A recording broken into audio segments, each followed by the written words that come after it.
मी एक वेडी आणि सुंदर मुलगी पाहिली. पावसाळ्याचे दिवस होते. रात्रीची वेळ होती आणि पाऊस पडत होता. भीतीमुळे ती वेडी मुलगी माझ्या मिठीत येऊन विसावली. त्या वेड्या मुलीने मला घट्ट मिठी मारली होती. त्या पावसामध्ये ती माझ्या अंगाला अगदी घट्ट चिकटली होती आणि त्यामुळे माझी नियत खराब होऊ लागली होती. ती मुलगी मानसिकदृष्ट्या वेडी होती आणि मी तिच्यासोबत जे केलं त्यावर ती शांतपणे उभी होती. मी गाडीमध्ये मोठ्या आवाजात गाणी लावून माझ्या घराच्या दिशेने चालत होतो. त्या वेळेला रात्रीचे 1 वाजले होते आणि अशामध्ये तो रस्ता पूर्ण रिकामा होता. मी अगदी वेगानेच गाडी चालवत होतो. मला कोणत्याच गोष्टीची शुद्ध नव्हती. मी माझ्यामध्येच गुणगुणत जात होतो की अचानक मला एक मुलगी हात हलवत रस्त्याच्या मधोमध उभी राहून गाडी थांबवताना दिसली. मी हैराण झालो की इतक्या रात्री कोण आहे जे मला असा हात हलवून थांबवत आहे. रात्री 1 वाजता सुनसान रोडवर त्या मुलीचं काय काम होतं? नक्की ती मुलगी एखाद्या अडचणीत असेल किंवा काहीतरी मोठी गडबड होणार होती. मला थोडी भीती देखील वाटत होती, कारण नेहमीच असे अपघात होतच असतात. एखाद्या सुनसान रस्त्यावर गाडी थांबून आतील माणसाला लुटलं जातं आणि अशा कामामध्ये भरपूर वेळा मुलींचाच वापर केला जातो, कारण की मुलींना पाहून पुरुष नेहमीच कमजोर होतात आणि स्वतःची गाडी थांबवून तिला लिफ्ट देण्याचा देखील प्रयत्न करतात. जसं त्या मुलीला लिफ्ट देण्यासाठी गाडी थांबवली जाते, आसपास लपलेले मुलीचे साथीदार लगेचच बाहेर येतात आणि ते त्या गाडीवाल्याला संपूर्णपणे लुटतात. गाडीच्या प्रकाशामध्ये त्या मुलीचा दुधासारखा पांढरा रंग अगदी चमकत होता. काळे भुरीत लांब सडक केस जे त्यावेळेला मोकळे सोडलेले होते, ते हवेमुळे इकडे तिकडे विस्कळलेले होते. मी माझी गाडी लगेच थांबवली आणि बाहेर आलो. तेव्हा ती मुलगी धावत माझ्या जवळ आली. तिच्या माझ्या जवळ येण्याच्या अंदाजावरून मला समजलं होतं की ती मुलगी दिसायला तर खूप सुंदर होती, परंतु थोडीशी वेडी देखील होती. माझा हात पकडून ती बोलू लागली, दादा मला माझ्या घरी सोडा. बघा ना किती अंधार झाला आहे आणि मला अंधाराची खूप भीती वाटते. मला माझ्या घरचा रस्ता आठवत नाही. प्लीज दादा मला माझ्या घरी नेऊन सोडा. तिने माझा हात पकडला होता, ज्यामुळे माझ्या शरीरात एक जोरदार करंट गेला होता. मी माझे भान तर त्या मुलीला पाहूनच अगदीच हरवून बसलो होतो. माझी नजर तिच्यावर गेली तेव्हा ती नजर तिच्यावरून बाजूला करणं अगदीच विसरून गेलो होतो. इतकी सुंदर मुलगी परंतु वेडी होती आणि सोबतच त्या सुनसान रस्त्यावर एकटीच फिरत होती. तिचे ओठ गुलाबांच्या पाकळ्याप्रमाणे लाल लाल होते. एका क्षणासाठी मला वाटले की त्या मुलीच्या गुलाबी गालांना स्पर्श करावा, परंतु माझ्यामध्ये इतकी हिंमत नव्हती. जेव्हा मी त्या मुलीकडे पाहिलं तेव्हा ती माझ्याकडे अगदी आशेच्या नजरेने पाहत होती. ती सारखं माझ्याकडे विनंती करत होती की मला माझ्या घरी सोडा. बघा ना इथे अंधार झाला आहे. अशामध्ये मला असं भर रस्त्यात त्या मुलीला सोडणं योग्य वाटत नव्हतं. परंतु जर मी त्या मुलीला लिफ्ट दिली असती तर नक्कीच मी तिच्यामध्ये वाहून गेलो असतो. मी नक्कीच तिच्यासोबत काहीतरी चुकीचं केलं असतं, कारण की माझं मन माझ्या नियंत्रणात राहिलं नव्हतं. माझं मन बेईमानी करण्यासाठी मला उचकावत होतं. मी लगेचच स्वतःला सावरलो आणि नकाराने मान हलवून तिथून जाण्यासाठी माझ्या गाडीत बसू लागलो, कारण की मला समजलं होतं की माझी नियत तिच्यावर खराब झाली आहे आणि जर मी तिच्यासोबत अजून थोडा वेळ थांबलो असतो तर नक्कीच काहीतरी तिच्यासोबत केलं असतं आणि माझे संस्कार मला हे सर्व करण्याची परवानगी देत नव्हते. परंतु अजून मी गाडीत बसलो देखील नव्हतो की दुरून कुठून तरी कुत्र्याच्या भुकऱ्याचा आवाज आला. त्या भीतीमुळे त्या मुलीने मला अगदीच मिठी मारली आणि रडत बोलू लागली, प्लीज दादा मला माझ्या घरी सोडा. माझी आई टेन्शन मध्ये असेल. तिच्या डोळ्यामध्ये भीतीमुळे अश्रू साचू लागले होते. तिचा आवाज देखील रडण्यामुळे जड झाला होता. त्या वेळेला ती इतक्या निरागसपणे बोलत होती की मला तिच्यावर अचानकच प्रेम वाटू लागलं. मी तिला स्वतःपासून सोडवण्याचा खूप प्रयत्न केला, परंतु ती भीतीमुळे मला चिकटलेलीच होती. आता मी स्वतःवर अजून नियंत्रण मिळवू शकत नव्हतो. माझी पकड त्या मुलीच्या कमरेवर घट्ट होत गेली. अचानक माझे ओठ तिच्या गालावर गेले. मी माझ्या प्रेमाचा छाप सोडला होता. माझी पकड अधिकाधिक घट्ट होत चालली होती, पण मन झालं की मी त्या सुंदर मुलीला माझ्या आत सामावून घ्यावं, परंतु ती माझ्यापासून स्वतःची सुटका काढायचा प्रयत्न करत होती आणि या वेळेला मी तिला सोडलं होतं. परंतु मी तिच्या गालांना माझ्या दोन्ही हातामध्ये घेऊन तिचं नाव विचारलं होतं. मी विचारलं, तुझं नाव काय आहे? तू कुठे राहतेस? मला हे तर सांग, तेव्हाच तर मी तुला तुझ्या घरी नेऊ शकतो. माझं बोलणं ऐकून ती बोलू लागली, माझं नाव तर माझ्या आईने ठेवलं आहे. माझं नाव रुपाली आहे. तुमचं नाव काय आहे? ती फक्त दिसायलाच नाही तर बोलण्यामध्ये देखील अगदीच निरागस होती. तिची बुद्धी अगदीच लहान मुलाप्रमाणे होती. त्यामुळे ती लहान मुलांसारखं वागत होती. मी तर हैराण होतो की इतकी सुंदर मुलगी इतक्या रात्री इथे काय करत होती. मी म्हणालो, तुझं नाव तर खूपच चांगलं आहे, अगदी तुझ्याप्रमाणेच. मी तिला तिच्या घराचा पत्ता विचारला तेव्हा तिने तिच्या बॅगमधून काहीतरी काढून माझ्या हातावर ठेवलं. मी पाहिलं तेव्हा एका चिठ्ठीवर घराचा ऍड्रेस होता. सोबतच ही विनंती केली होती की जर तुम्हाला रस्त्यामध्ये ही मुलगी कुठे सापडली तर देवासाठी तिला घरापर्यंत पोहोचवा. तुमची खूप कृपा होईल. नक्कीच ही चिठ्ठी तिच्या घरातल्या लोकांनी तिच्या बॅगमध्ये टाकली असेल. कदाचित ती मुलगी याआधी देखील खूप वेळा अशी हरवली असेल. त्यामुळे तिच्या बॅगमध्ये तिच्या घरातल्यांनी ही चिठ्ठी टाकली होती जेणेकरून कोणीतरी तिला तिच्या घरापर्यंत पोहोचवू शकेल. तिचं घर काहीच अंतरावर होतं. मी काही विचार करून तिला लिफ्ट दिली, परंतु माझी ही सर्वात मोठी चूक सिद्ध झाली होती. कारण की जसं ती गाडीत बसली त्याआधीच हवेमुळे तिची ओढणी उडून लांब पडली होती. ती बिना ओढणीनेच माझ्या गाडीमध्ये बसली होती. तिचं सुंदर शरीर सारखं माझ्या डोळ्यांसमोर येत होतं. मी कोणीही अगदीच मजबूत कॅरेक्टरचा माणूस नव्हतो. असं बोलायला पाहिजे की सुंदर मुली माझी कमजोरी होती.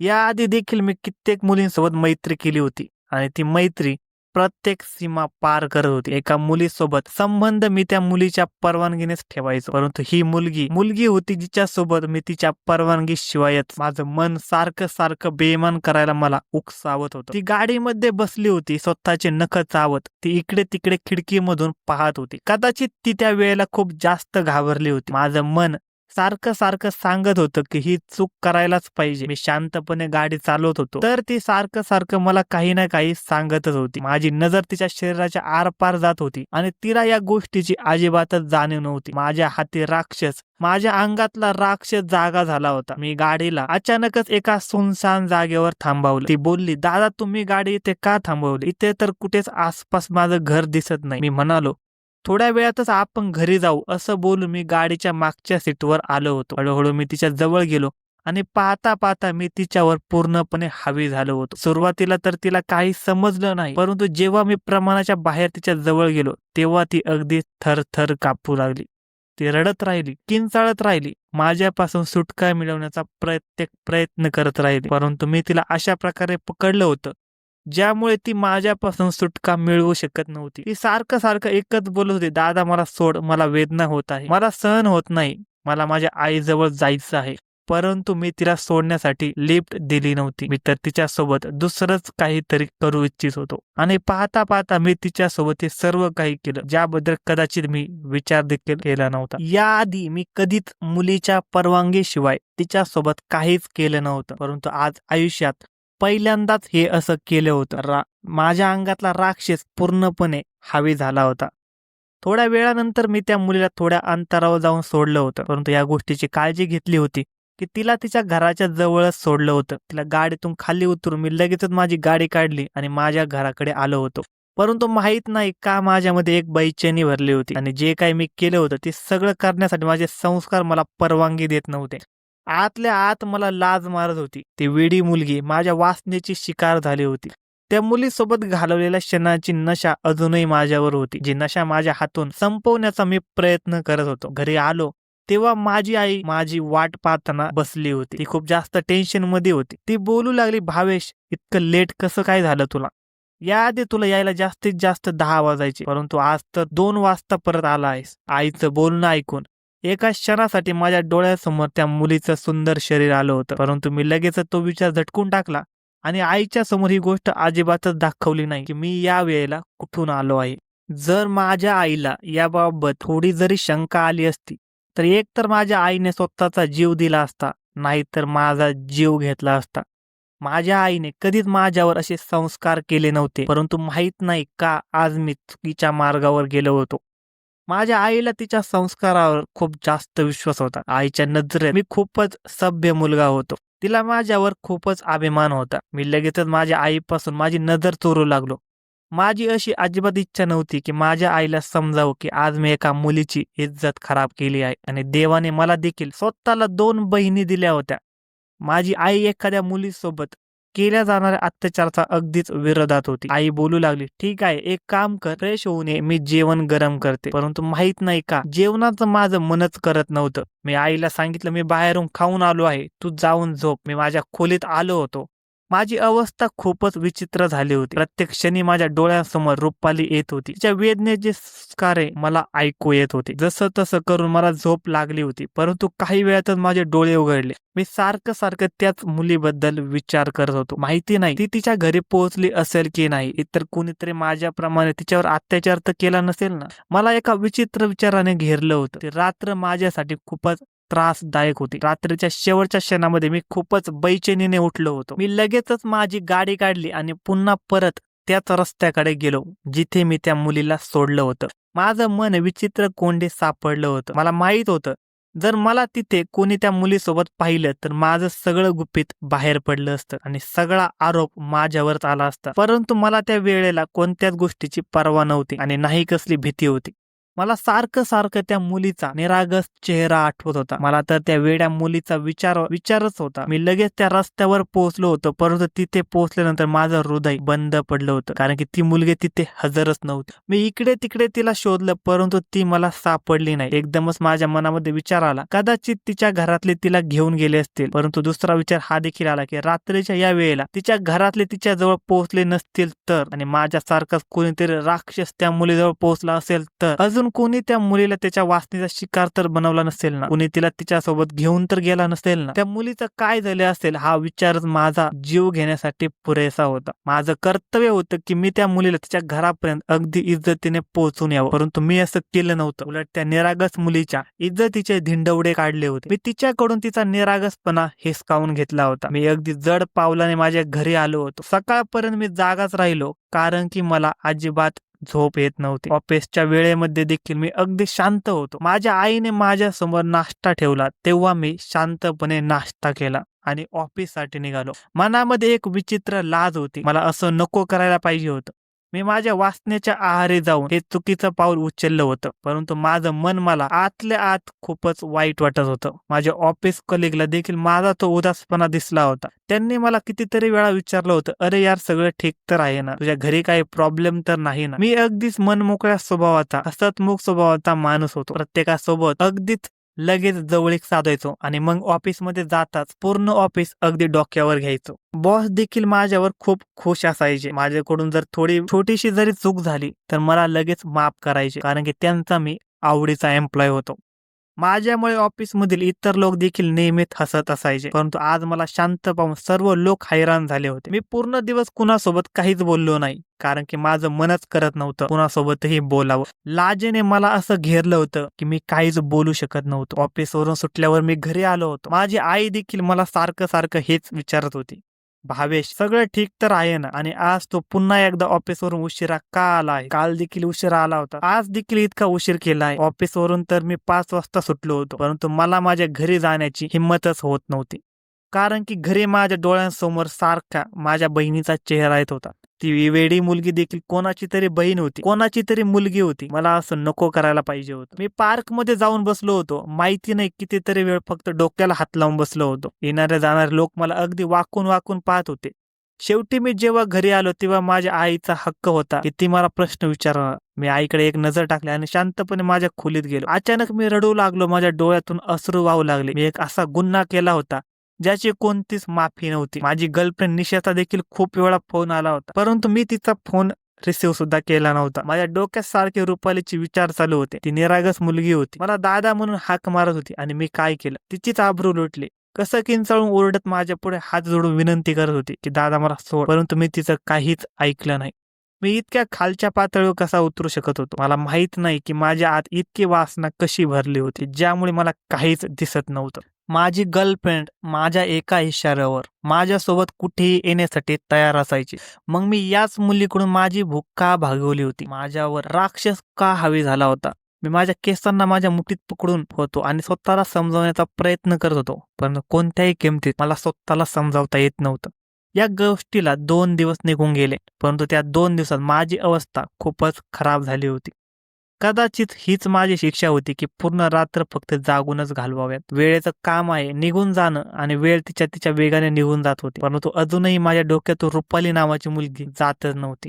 मी रोज रात्री त्या रोडवर नक्की जातो जिथे तिला मी सोडलं होतं. माहिती नाही का माझं मन करायचं एकदा मी त्या मुलीला पाहावं, माझ्या डोळ्याने समाधान करावं की ती मुलगी आता ठीक आहे. परंतु नाही, ती मुलगी मला परत कधीच भेटली नाही. मी आता रात्री झोपणं सोडून दिलं होतं. माझं खाणं पिणं देखील आता सुटलं होतं. आधी जो मी अगदी हसत खेळत गप्पा गोष्टी करायचो, आता अगदी शांत शांत झालं होतो. सर्व लोक माझी ती अवस्था पाहून टेन्शनमध्ये होते आणि आता तर माझ्यावर नाराज देखील राहू लागले. माझ्या आईने तर कित्येक वेळा माझ्याकडे तक्रार केली होती. तुला झालंय तरी काय? तुझं बोलणं सोडून दिलं आहेस. शेवटी तुला कसलं टेन्शन आहे? कमीत कमी मला तर सांग. मी तुझं टेन्शन कमी करण्याचा प्रयत्न करेन. माझ्या बहिणीने देखील मला कितीतरी वेळा प्रश्न विचारला होता. दादा तुला काय झालंय? तू आमच्यासोबत बोलत का नाही? तू ना बोलतोस ना हसतोस. मला माझ्या बहिणींना पाहिल्यानंतर त्या मुलीचा चेहरा अजूनच प्रकाशाने आठवायचा. परंतु मी माझ्या आत लपलेलं ते रहस्य कोणालाही सांगू शकत नव्हतो आणि मला शेवटचा रस्ता देखील हाच दिसत होता की मी केलेल्या त्या कृत्याचा गुन्ह्याची देवाकडे माफी मागावी. होऊ शकतं की देव मला माफ करेल, त्यामुळे कदाचित माझ्या मनाला शांतता मिळेल. माहित नाही किती दिवसानंतर मी मंदिरात गेलो होतो. तिथे मी कितीतरी वेळा प्रार्थनेत माझ्या गुन्ह्याची माफी मागितली होती. रडून रडून मी देवाला सांगितले, देवा मी केलेला गुन्हा माफ कर आणि त्या मुलीसोबत माझी एकदाची भेट घडवून आण. मला तिच्याकडून देखील माफी मागायची आहे. तिच्याकडून माफी मागितल्यानंतर कदाचित माझ्या त्या बेचैन मनाला शांतता मिळेल. सांगायला गेलं तर मी खूप मोठा गुन्हा केला होता, परंतु मला माझा तो गुन्हा मान्य होता आणि मला त्याची माफी देखील पाहिजे होती. परंतु याआधी मला त्या मुलीला माझ्या डोळ्यासमोर अगदी सही सलामत पाहायचं होतं आणि तिला माझ्यासमोर बसवून माझ्या गुन्ह्याची माफी मागायची होती. परंतु ती मुलगी मला सापडतच नव्हती. एक दिवस माझी प्रार्थना स्वीकार झाली. रात्रभर मी त्या मुलीबद्दल विचार करता करता कधी झोपलो माझं मला समजलंच नाही. खूप दिवसानंतर मला अशी झोप लागली होती. सकाळी माझे डोळे उघडले तेव्हा मी हैराण होतो. मला इतकी शांत झोप कशी लागली आणि मी कसं काय झोपलो? भलेही मी दिवसभर कितीही काम करू परंतु मला झोप येतच नव्हते. परंतु आज मी हैराण होतो. मी माझं सर्व सामान पटापट बॅगमध्ये भरलं आणि ऑफिससाठी तयार झालो. आज मी खूपच लेट झालो होतो. भलेही मी ऑफिसमध्ये बॉसचा आवडीचा एम्प्लॉय होतो, परंतु रेग्युलर टाइमवर न येणाऱ्या एम्प्लॉयला बॉस खूपच ओरडायचे. त्यामुळे मी लगेचच नाश्ता केला आणि ऑफिससाठी निघालो. परंतु ऑफिसमध्ये येताच जी बातमी मला मिळाली त्यामुळे मी तर एका क्षणासाठी घाबरलो होतो.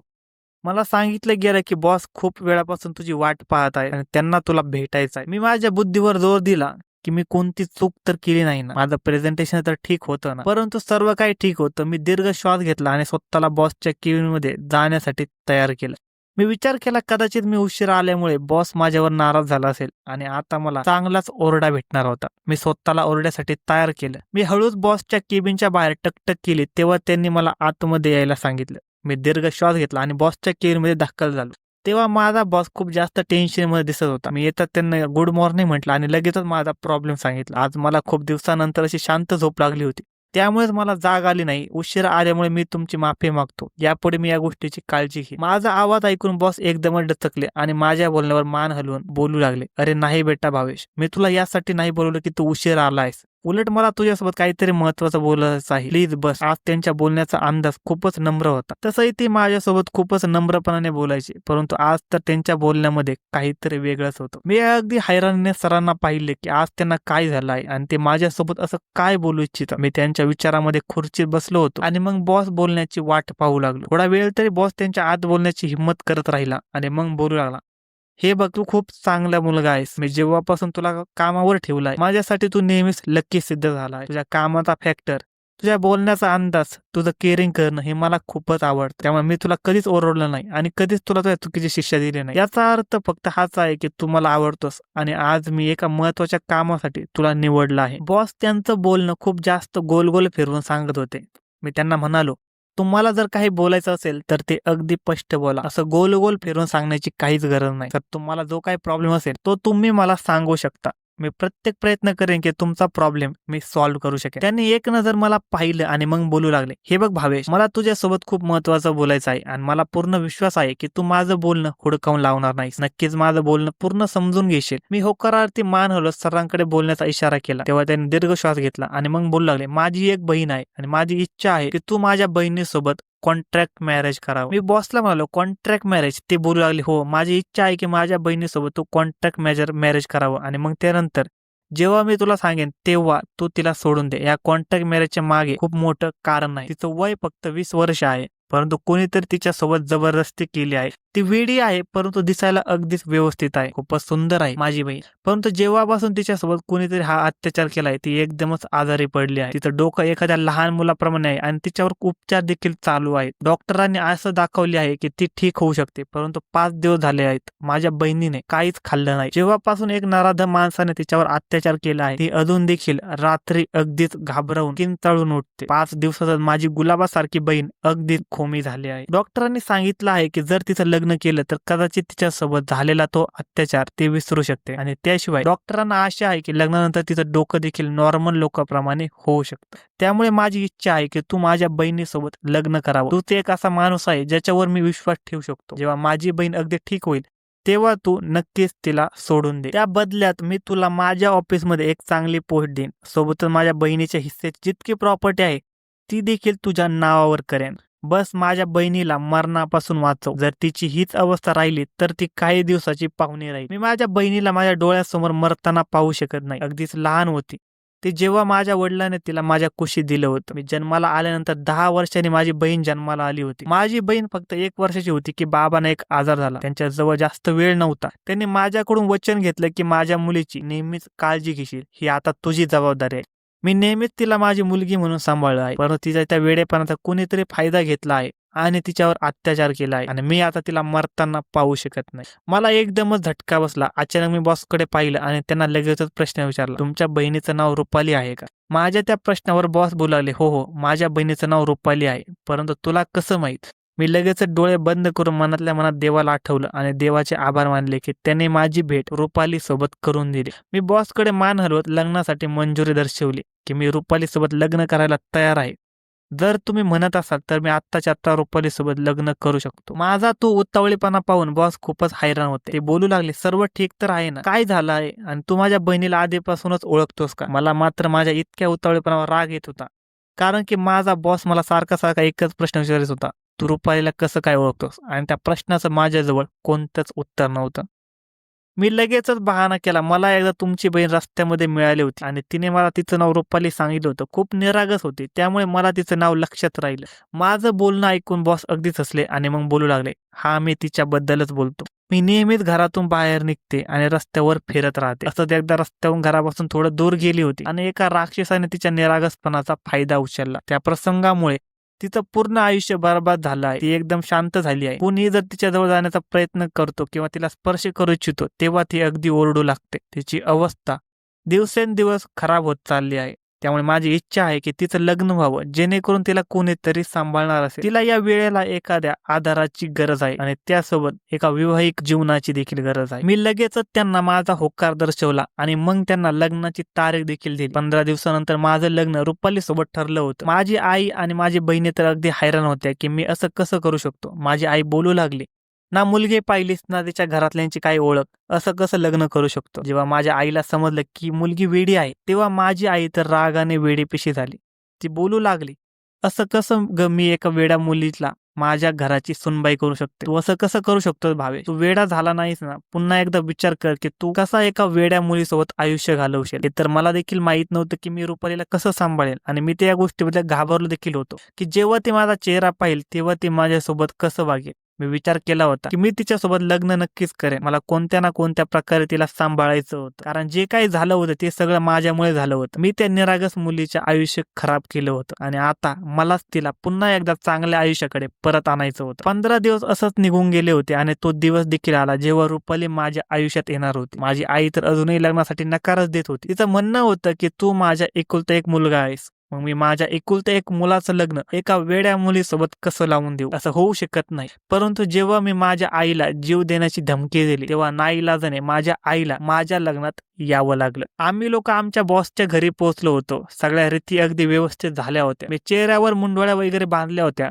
आणि त्या मुंडोळ्या अशा प्रकारे बांधल्या होत्या जेणेकरून ती माझा चेहरा पाहू शकणार नाही. बॉसने सांगितलं की जेव्हापासून रुपालीला समजलं आहे की तिचं लग्न होणार आहे तसं ती तिच्या बाहुलीचं लग्न करते. अगदी तसंच तेव्हापासून रुपालीच्या परिस्थितीत थोडी थोडी सुधारणा होऊ लागली आहे. ती तिच्यासोबत झालेल्या अत्याचाराला हळूहळू विसरत चालली आहे. मी देखील रुपालीला पाहिलं तेव्हा तिचा चमकणारा गोरा रंग फिक्का पडला होता. डोळे तिचे सुजलेले होते. रुपालीची अवस्था पाहून मला स्वतःचीच खूप लाज वाटत होती. सारखं सारखं माझ्या मुंडवळ्यांना हात लावून खुश होत होती. मला माहित होते की जेव्हा ती माझा चेहरा पाहिल तेव्हा परत अशा प्रकारे खुश होणार नाही.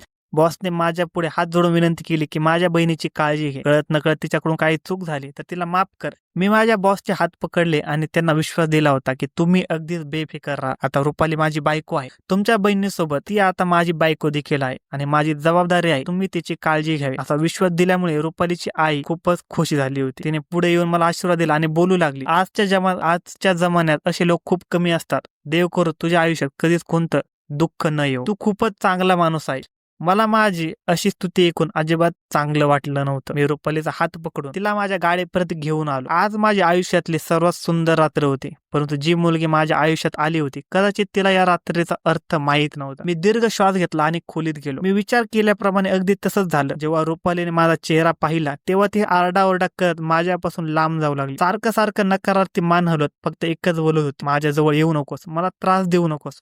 दादा मला दुखतंय, वेदना होत आहे, माझ्याजवळ येऊ नकोस. मला पुन्हा एकदा ती रात्र आठवली आणि माझ्या डोळ्यातून अश्रू येऊ लागले. मी शांतपणे तिच्या जवळ बसलो तेव्हा ती किंचाळून थकून गेली. तेव्हा माझ्याजवळ बसली आणि रडत बोलू लागली, मला खूप वेदना होतात, प्लीज माझ्यासोबत तसं काम परत करू नकोस, मला जाऊ दे, मला माझ्या घरी जायचं आहे. मी तिच्या चेहऱ्यावर हात ठेवला आणि तिला प्रेमाने बोलू लागलो, मी तुझ्यासोबत काहीच करणार नाही रुपाली. मी आता तुला अजिबात त्रास देणार नाही. जे सगळे त्रास दूर करण्यासाठीच मी तुला माझ्या आयुष्यात सामील केलं आहे. मला माफ कर. त्या दिवशी माहित नाही मला काय झालं होतं. जेव्हा मी तुझ्यासोबत ते तसं वागलो होतो. आता तुला कधीच मी त्रास देणार नाही. तुला काही त्रास होणार नाही. असं बोलत मी रुपालीचे अश्रू माझ्या हाताने साफ केले होते. तिचं डोकं माझ्या खांद्यावर ठेवलं. ती देखील कदाचित रडून रडून थकली होती आणि आता माझ्या खांद्यावर अगदी निवांत डोकं ठेवून बसली होती. अजूनही ती सुस्कारे सोडत होती. सुस्कारे सोडताना देखील ती हेच बोलत होती की तिच्या तोंडातून हेच निघत होतं की तू खूप वाईट आहे, तू मला खूप त्रास दिला आहेस, मी तुला कधीच माफ करणार नाही. रुपालीचं ते बोलणं ऐकून माझ्या देखील डोळ्यात अश्रू आले होते. मी तर अशा मुलीला माझ्या वासनेचा शिकार केलं होतं जिला याबाबत काहीच माहित नव्हतं, जिला स्वतःची शुद्ध नव्हती. मी खूप वेळ तिला माझ्या मिठीत घेऊन बसलो होतो. ते रात्र माझ्यासाठी खूपच त्रासदायक, वेदनादायक होती, कारण माझी बायको माझ्या मिठीत रात्रभर सुस्कारे सोडत होती. सकाळपर्यंत तिची अवस्था थोडी ठीक झाली होती. आता ती रडत नव्हती पण काही बोलत देखील नव्हती, बस मलाच पाहत होती. मी तिला प्रेमाने माझ्याजवळ बसवलं, तिच्या केसामधून हात फिरवत बोलू लागलो, रुपाली त्या दिवशी माझी तब्येत ठीक नव्हती त्यामुळेच मी तुला त्रास दिला, परंतु बघ कालची रात्र माझी तब्येत ठीक होती त्यामुळे मी तुला अजिबात त्रास दिला नाही. आता तू माझी तक्रार कोणालाही करू नकोस. जर तू माझी तक्रार कोणालाही केली नाहीस तर मी तुला खूप सारे चॉकलेट्स आणून दे. मी तिला या गोष्टीसाठी तयार करत होतो जेणेकरून तिने कोणासमोर सांगू नये की मीच तो राक्षस होतो त्याने तिची इज्जत खराब केली होती. चॉकलेटचं नाव ऐकून ती लगेचच तयार झाली आणि खुश होऊन बोलू लागली, हो ठीक आहे, मी तुझं नाव दादाला सांगणार नाही आणि नाही माझ्या आईला सांगणार, परंतु तू माझ्यासाठी खूप सारे चॉकलेट्स घेऊन येशील ना. मी म्हणालो हो, खूप सारे चॉकलेट्स मी तुला घेऊन देईन. मग ती बोलू लागले, ठीक आहे, परंतु मला एक वचन दे की आता तू मला त्रास देखील देणार नाही, मला दुखवणार देखील नाही. मी म्हणालो, रुपाली मी तुला कधीच काहीच दुखवणार नाही, तू नेहमीच माझ्यासोबत राहशील, मी नेहमीच तुला अगदी प्रेमाने ठेवेन. आता ती माझ्यावर विश्वास ठेवू लागली. हळूहळू आमच्या लग्नाला 5 दिवस निघून गेले. रुपाली आता हळूहळू माझ्यासोबत बोलू लागली होती, परंतु तिच्या बोलण्यामध्ये तोच निरागसपणा होता. मी तिची खूप काळजी घ्यायचो, तिची प्रत्येक गोष्ट ऐकायचो, रोज तिच्यासाठी चॉकलेट आणि आईस्क्रीम घेऊन यायचो. रुपाली आता माझ्यावर खुश राहू लागली, माझं सगळं म्हणणं ऐकायची. माझ्या आईचं मन रुपालीला त्या निरागस वागण्यामुळे विरघळलं होतं. ती देखील रुपालीची खूप काळजी घ्यायची आणि माझ्या बहिणीसोबत देखील तिची चांगली गट्टी जमली. माझ्या घरातलं वातावरण रुपालीला खूप आवडलं होतं, त्यामुळे ती तिच्या घरी जायला देखील तयार नसायची. रात्री देखील ती नेहमीच माझ्या बेडवर माझ्या जवळ झोपायची, मला मिठी मारून झोपायची, कारण ती रात्री खूप घाबरायची. परंतु आता मला रुपालीच्या त्या स्पर्शामुळे काहीच भावना निर्माण होत नव्हती. कदाचित माझ्या आतील वासना संपून गेली होती. मी तिला एखाद्या काचेच्या बाहुलीप्रमाणे माझ्या मिठीत घेऊन तिच्या डोक्यावर हात फिरवून तिला झोपवायचं आणि जेव्हा ती झोपायची तेव्हा तिच्या डोक्याखालून माझा हात काढून मी देखील झोपायचो. परंतु एक गोष्ट मला खूपच त्रास देत होती, रुपालीसोबत माझा कॉन्ट्रॅक्ट मॅरेज आहे या गोष्टीचा विचार जेव्हा माझ्या मनात येतो तेव्हा मी खूपच बेचैन होतो, कारण बॉस सोबत माझं हे बोलणं झालं होतं की जसं ती ठीक होईल मी तिला सोडून देईल, परंतु आता माझं मन तिला सोडण्याचं होतच नव्हतं. रुपाली माझ्या आत मनात बसली होती, माझ्या आयुष्याचा एक भाग झाली. मी तिला कोणत्याही किमतीत सोडू इच्छित नव्हतो. मी निर्णय घेतला की मी बॉस सोबत याबद्दल नक्कीच बोलेल. ती रुपाली आता माझी बायको म्हणूनच राहील. आणि जेव्हा मी दुसऱ्या दिवशी बॉसला याबद्दल सांगितलं तेव्हा तो खूपच हैराण झाला. तो बोलू लागला, भावेश ही तर खूप चांगली आणि आनंदाची बातमी आहे. मी तर हा विचार करून या कॉन्ट्रॅक्ट मॅरेज बद्दल बोललो होतो की कोणीही व्यवस्थित मुलगा, तरुण मुलगा या अशा वेड्या मुलीसोबत लग्न करणं पसंत देखील करणार नाही, जिने आधीपासून स्वतःची इज्जत गमावली आहे. आणि तुला तर सगळं काही माहीत असून देखील रुपालीला स्वतःसोबत कायम स्वरूपी ठेवायला तयार आहे. ही तर माझ्यासाठी खूपच आनंदाची बातमी आहे. तुझे उपकार मी कधीच विसरणार नाही. मी माझ्या बॉसला सांगितलं नव्हतं की रुपालीची इज्जत खराब करणारा नराधम मीच आहे आणि मी हे रहस्य माझ्या मनात पूर्ण आयुष्य रहस्यच म्हणून ठेवणार. मी अगदीच निवांतपणे घरी आलो. पहिल्यांदाच मला रुपालीला मिठीत घेतल्यानंतर तिचा स्पर्श जाणवला होता. मी तिला जाणवून दिलं होतं की रुपाली फक्त माझी आहे आणि माझीच राहणार. ती आता कुठेही जाणार नाही. रुपाली बोलू लागली, काय झालं भावेश, आज तुम्ही मला अशी मिठी का मारली? मी म्हणालो, कारण आज मला तुझ्यावर खूप प्रेम आहे. आज मी तुला आईस्क्रीम खाण्यासाठी बाहेर नेणार आहे. रुपाली अगदीच आनंदाने उड्या मारू लागली आणि लगेचच माझ्यासोबत यायला तयार झाली. वेळ हळूहळू निघून चालला होता. औषधाचा आणि माझ्या प्रेमाचा रुपालीवरून खूप जास्त परिणाम झाला होता. रुपाली आता हळूहळू ठीक होऊ लागली होती आणि काही महिन्यात तिची अवस्था अगदीच ठीक झाली. आणि त्या रात्री देखील मी रुपालीला माझ्या मिठीत घेऊन झोपण्याचा प्रयत्न करत होतो. तेव्हा मला जाणवलं की रुपालीने मला अगदी घट्ट मिठी मारली आहे. ती माझ्या मिठीत सामावली होती. मी रुपालीला माझ्या मिठीत घेतलं कारण मला तिच्या भावना समजल्या होत्या. आणि आज आमच्या आयुष्यात सर्वात सुंदर रात्र होती, कारण आज आमच्या वैवाहिक जीवनाची सुरुवात झाली होती आणि येणारं आयुष्य अगदी आनंदाने भरलेलं होतं, जिथे दुःखाची सावली देखील येणार नव्हती. धन्यवाद मित्रांनो. अशाच नवनवीन कथा ऐकण्यासाठी आजच आपला युट्यूब चॅनलला सबस्क्राईब करा आणि या घटनेबद्दल तुमचे काय मत आहे हे आम्हाला कमेंट सेक्शनमध्ये नक्की कळवा.